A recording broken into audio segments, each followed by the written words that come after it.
श्री श्याम दोस्तों, आस्ती कहानियों में आपका स्वागत है।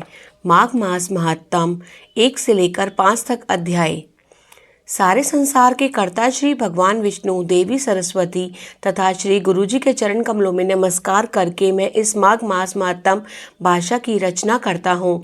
एक समय श्री सूत जी ने अपने गुरु श्री व्यास जी से कहा कि गुरुदेव, कृपया करके आप मुझसे माघ मास का महात्म कहिए, क्योंकि मैं आपका शिष्य हूँ। व्यास जी कहने लगे कि रघुवंश के राजा दिलीप एक समय यज्ञ के स्नान के पश्चात पैरों में जूते और सुंदर वस्त्र पहनकर शिकार की सामग्री से युक्त कवच और शोभायमान आभूषण पहने हुए अपने सिपाहियों से घिरे हुए जंगल में शिकार खेलने के लिए अपनी नगरी से बाहर निकले। उनके सिपाही जंगल में शिकार के लिए मृग, व्याघ्र, सिंह आदि जंतुओं की तलाश में इधर उधर फिरने लगे। उस वन में वनस्थली अत्यंत शोभा को प्राप्त हो रही थी।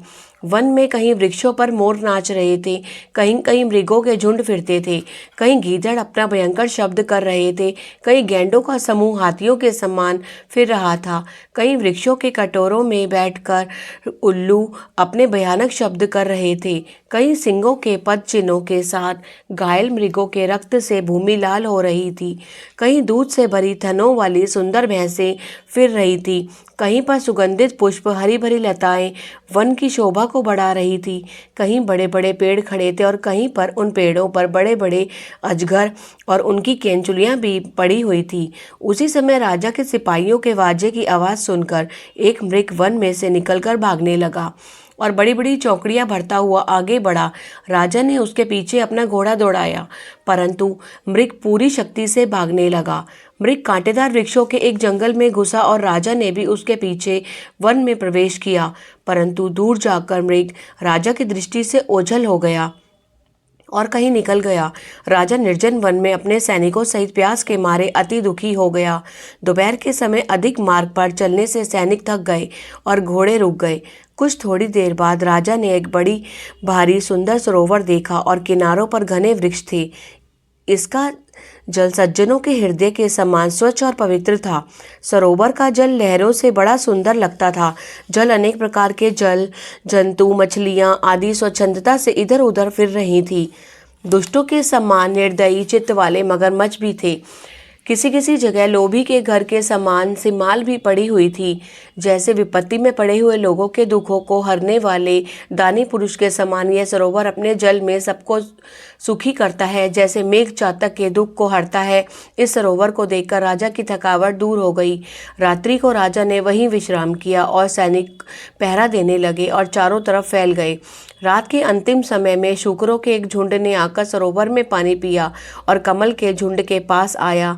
तब शिकारियों ने सावधान होकर शूकरों पर आक्रमण किया और उनको मारकर पृथ्वी पर गिरा दिया।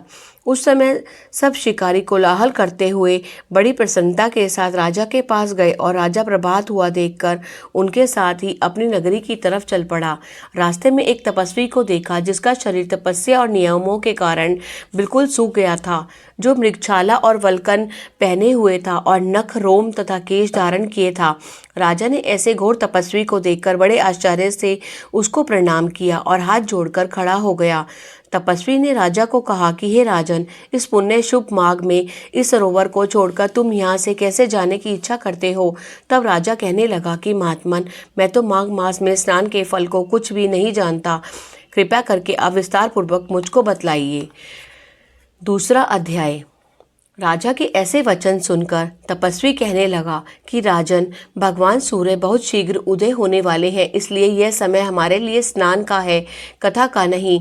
सो आप स्नान करके अपने घर को जाओ और अपने गुरु श्री वशिष्ठ जी से इस महात्म को सुनो। इतना कहकर तपस्वी सरोवर में स्नान के लिए चले गए और राजा भी विधि पूर्वक सरोवर में स्नान करके अपने राज्य लौट आया और रनिवास में जाकर तपस्वी की सब कथा रानी को सुनाई।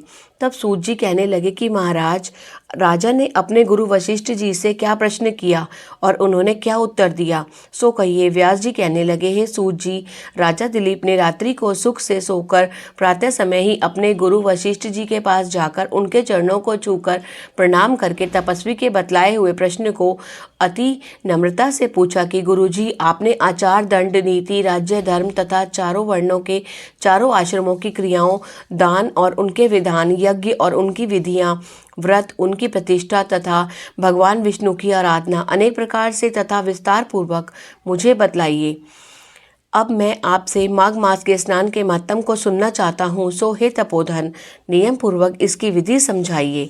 गुरु वशिष्ठ जी कहने लगे कि हे राजन, तुमने दोनों लोकों के कल्याणकारी वनवासी तथा गृहस्थियों के अंतकरण को पवित्र करने वाले माघ मास के स्नान का बहुत सुंदर प्रश्न पूछा है।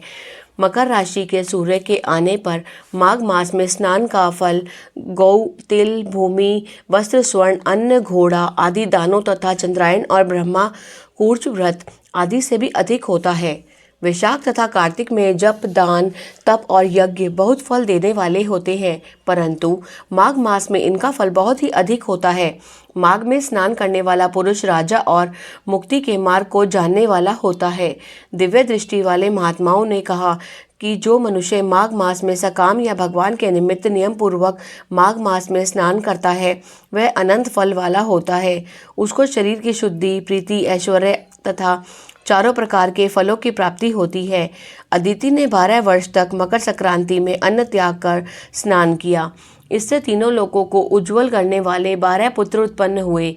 माघ में स्नान करने से ही रोहिणी, सुभगा, अरुंधति दानशीला हुई और इंद्राणी के समान रूपवती होकर प्रसिद्ध हुई।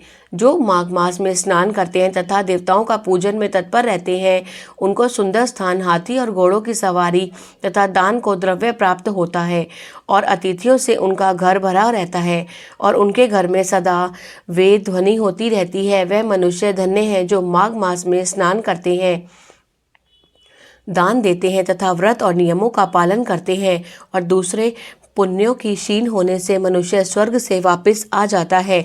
परंतु जो मनुष्य माघ मास में स्नान करता है, वह कभी स्वर्ग से वापस नहीं आता। इससे बढ़कर कोई नियम, तप, दान पवित्र और पाप नाशक नहीं है। भृगु जी ने मणि पर्वत पर विद्याधरों को यह सुनाया तथा तब राजा ने कहा कि ब्राह्मण भृगु ऋषि ने कब मणि पर्वत पर विद्याधरों का उपदेश दिया था, सो बताइए। तब ऋषि जी कहने लगे कि राजन, एक समय 12 वर्ष तक वर्षा न होने के कारण, सब प्रजाशीन होने के कारण संसार में बड़ी उद्विग्नता फैल गई। हिमाचल और विंध्याचल पर्वत के मध्य का देश निर्जन होने के कारण श्राद्ध, तप तथा स्वाध्याय सब कुछ छूट गए। सारा लोग विपत्तियों में फंसकर प्रजाहीन हो गए। सारा भूमंडल फल और अन्न से रहित हो गया। तो विंध्याचल से नीचे बहती हुई नदी के सुंदर वृक्षों से आच्छादित अपने आश्रम से निकलकर श्री भृगु ऋषि अपने शिष्यों सहित हिमालय पर्वत पर गए। इस पर्वत को की चोटी नीली और नीचे का हिस्सा सुनहरा होने से सारा पर्वत पीताम्बरधारी श्री भगवान विष्णु के सदृश लगता था। पर्वत के बीच का भाग नीला और बीच बीच में कहीं कहीं सफ़ेद स्फटिक होने से तारों के से युक्त आकाश जैसी शोभा को प्राप्त होता था। रात्रि के समय वह पर्वत दीपकों की तरह चमकती हुई दिव्य औषधियों से पूरित किसी महल की शोभा को प्राप्त होता था। वह पर्वत शिखाओं पर बांसुरी बजाती और सुंदर गीत गाती हुई किन्नरियों तथा केले के पत्तों की पताकाओं से अत्यंत शोभा को प्राप्त हो रहा था। ये पर्वत नीलम, पन्ना, पुखराज तथा इसकी चोटी से निकलती हुई रंग बिरंगी किरणों से इंद्रधनुष के समान प्रतीत होता था। स्वर्ण आदि सब धातुओं से तथा चमकते हुए रत्नों से चारों ओर फैली हुई अग्नि ज्वाला के समान शोभायमान था। इसकी कंदराओं में काम पीड़ित विद्याधरी अपनी पतियों के साथ आकर रमण करती थी और गुफाओं में ऐसे ऋषि मुनि जिन्होंने संसार के सब कलेशों को जीत लिया है, रात दिन ब्रह्म का ध्यान करते हैं और कई एक हाथ में रुद्राक्ष की माला लिए हुए शिव की आराधना में लगे हुए हैं। पर्वत के नीचे भागों में जंगली हाथी अपने बच्चों के साथ खेल रहे हैं तथा कस्तूरी वाले रंग बिरंगे मृगों के झुंड इधर उधर भाग रहे हैं। यह पर्वत सदा राजहंस तथा मोरों से भरा रहता है। इसी कारण इसका हम कुंड कहते हैं। यहाँ एक पर सदैव ही देवता, गुह्यक और अप्सरा निवास करते हैं। बोलो श्री कृष्ण भगवान की जय। तीसरा अध्याय। तब राजा दिलीप कहने लगे कि महाराज, यह पर्वत कितना ऊंचा और कितना लंबा चौड़ा है। तब वशिष्ठ जी कहने लगे कि 36 योजन, 1 योजन मतलब 4 कोस का होता है। ऊंचा ऊपर चोटी में 10 योजन चौड़ा और नीचे 16 योजन चौड़ा है, जो हरी, चंदन, आम, मदार, देवदार और अर्जुन के वृक्षों से सुशोभित है। दुर्भिक्ष से दुखी होकर इस सुंदर पर्वत को और फलों फूलों से परिपूर्ण देखकर भृगु वहीं रहने लगे और यहाँ पर कंदराओं वनों और उपवनों में बहुत दिनों तक तप करते रहे। इस प्रकार जब भृगु ऋषि वहां पर अपने आश्रम पर रह रहे थे तो एक विद्याधर अपनी पत्नी सहित उतरा। वह अत्यंत दुखी थे। उन्होंने भृगु ऋषि को प्रणाम किया और ऋषि से बड़े मीठे स्वर में उनसे कहा कि हे विद्याधर, तुम बड़े दुखी दिखाई देते हो, इसका क्या कारण है। तब विद्याधर कहने लगा कि महाराज, पुण्य के फल को पाकर, स्वर्ग पाकर तथा देवतुल्य शरीर पाकर भी मेरा मुख व्याघ्र जैसा है। यही कारण है कि मेरे दुख और अशांति का। न जाने किस पाप का फल है। मेरे चित्त की व्याकुलता का दूसरा कारण भी सुनिए।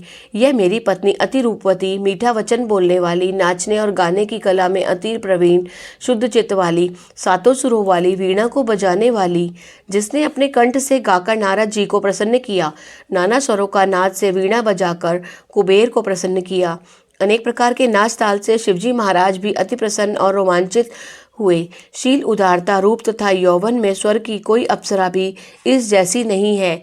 कहाँ ऐसी चंद्रमुखी स्त्री और कहाँ मैं व्याघ्र मुख वाला। यही चिंता सदैव मेरे हृदय को जलाती है। विद्याधर के ऐसे वचन सुनकर तीनों लोगों की भूत, भविष्य और वर्तमान की बात जानने वाले तथा दिव्य दृष्टि वाले ऋषि कहने लगे कि हे विद्याधर, कर्म के विचित्र फलों को प्राप्त होकर ज्ञानी पुरुष भी मोह को प्राप्त हो जाते हैं। मक्खी के पैर जितना विष भी प्राण लेने वाला होता है। छोटे छोटे पापों का फल भी अत्यंत दुखदायी हो जाता है। तुमने माघ मास की एकादशी का व्रत करके द्वादशी आने तक शरीर में तेल लगाया, इसी पाप कर्म से व्याघ्र हुए। एकादशी के दिन उपवास करके द्वादशी को तेल लगाने से राजा पुरूरवा ने भी कुरूप शरीर पाया था। तब वह अपने कुरूप शरीर को देखकर दुखी होकर हिमालय पर्वत पर देव सरोवर के किनारे पर गया। प्रीतिपूर्वक शुद्ध स्नान कर कुशा के आसन पर बैठकर भगवान कमल नेत्र, शंख चक्र गदा पद्म के धारण करने वाले पीताम्बर पहने, वनमाला धारण किए हुए विष्णु का चिंतन करते हुए राजा पुरूरवा ने 3 मास तक निराहार रह भगवान का चिंतन किया। इस प्रकार 7 जन्मों में प्रसन्न होने वाले भगवान राजा के 3 महीने के तप से ही अति प्रसन्न हो गए और माघ की शुक्ल पक्ष की एकादशी को प्रसन्न होकर भगवान ने अपने शंख के जल से राजा को पवित्र किया।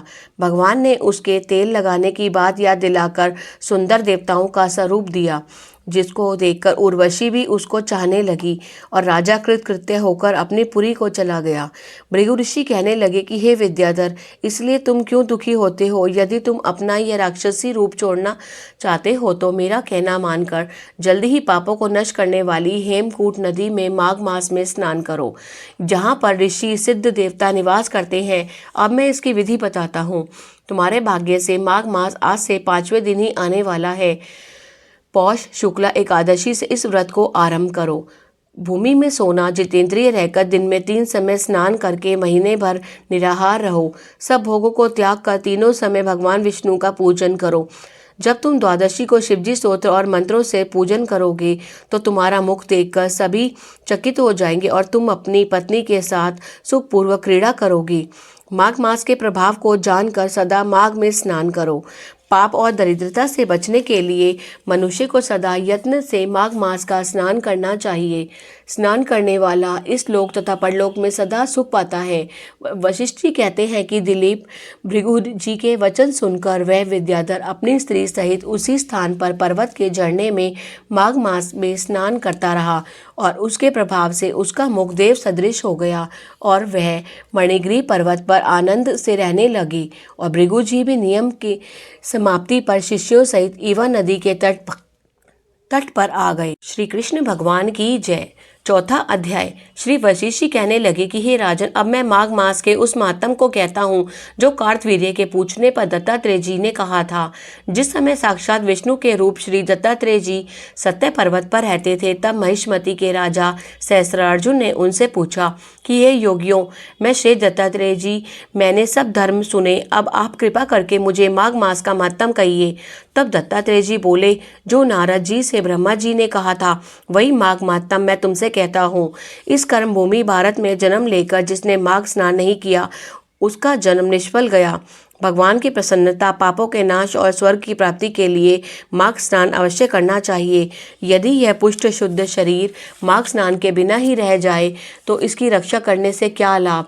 जल में बुलबुले के समान, मक्खी जैसे तुच्छ जंतु के समान यह शरीर माघ स्नान के बिना मरण समान है। विष्णु भगवान की पूजा न करने वाले ब्राह्मण, बिना दक्षिणा के श्राद्ध, ब्राह्मण रहित क्षेत्र, आचार रहित कुल, ये सब नाश के बराबर है। गर्व से धर्म का, क्रोध से तप का, गुरुजनों की सेवा न करने से स्त्री तथा ब्रह्मचारी, बिना जली अग्नि के हवन और बिना साक्षी के मुक्ति का नाश हो जाता है। जीविका के लिए कहने वाली कथा, अपने ही लिए बनाए हुए भोजन की क्रिया, शूद्र से भिक्षा लेकर किया हुआ यज्ञ तथा कंजूस का धन, ये सब नाश के कारण है। बिना अभ्यास और आलस्य वाली विद्या, असत्य वाणी, विरोध करने वाला राजा, जीविका के लिए तीर्थ यात्रा, जीविका के लिए व्रत, संदेह युक्त मंत्र का जप, व्यग्नचित होकर जप करना, वेद न जानने वाले को दान देना, संसार में नास्तिक मत ग्रहण करना, श्रद्धा बिना धर्म क्रिया, यह सब व्यर्थ है। जिस तरह दरिद्री का जीवन व्यर्थ है, उसी तरह माघ स्नान के बिना मनुष्य का जीना व्यर्थ है।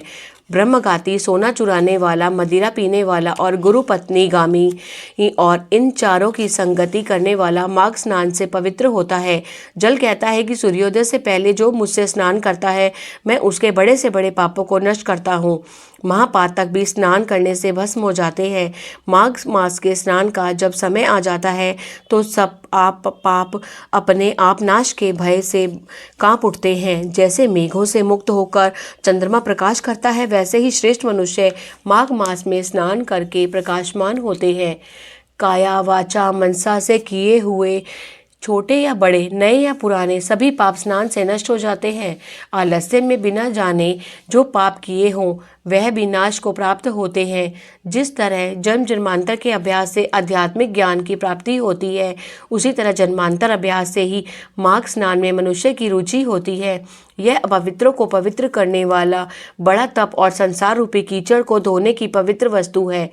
राजन, जो मनवांछित फल देने वाला माघ स्नान नहीं करते, वह सूर्य चंद्र के समान भोगों को कैसे भोग सकते हैं। बोलो श्री कृष्ण भगवान की जय। 5वां अध्याय। दत्तात्रेय जी कहते हैं कि राजन, एक प्राचीन इतिहास कहता हूँ।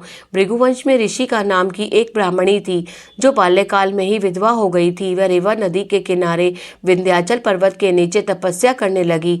वह जितेंद्रिय, सत्यवक्ता, सुशील, दानशीला तथा तप करके देह को सुखाने वाली थी। वह अग्नि में आहुति देकर उच्छावृत्ति द्वारा छठे काल में भोजन करती थी। वह वल्कल धारण करती और संतोष से अपना जीवन व्यतीत करती थी। उसने रेवा और कपिल नदी के संगम में 60 वर्ष तक माघ स्नान किया और फिर वहां पर मृत्यु को प्राप्त हो गई।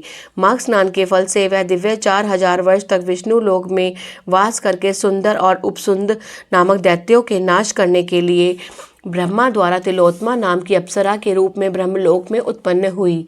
वह अत्यंत रूपवती, गान विद्या में अति प्रवीण और मुकुट कुंडल से शोभायमान थी। उसका रूप, यौवन और सौंदर्य देखकर ब्रह्मा जी भी चकित हो गए।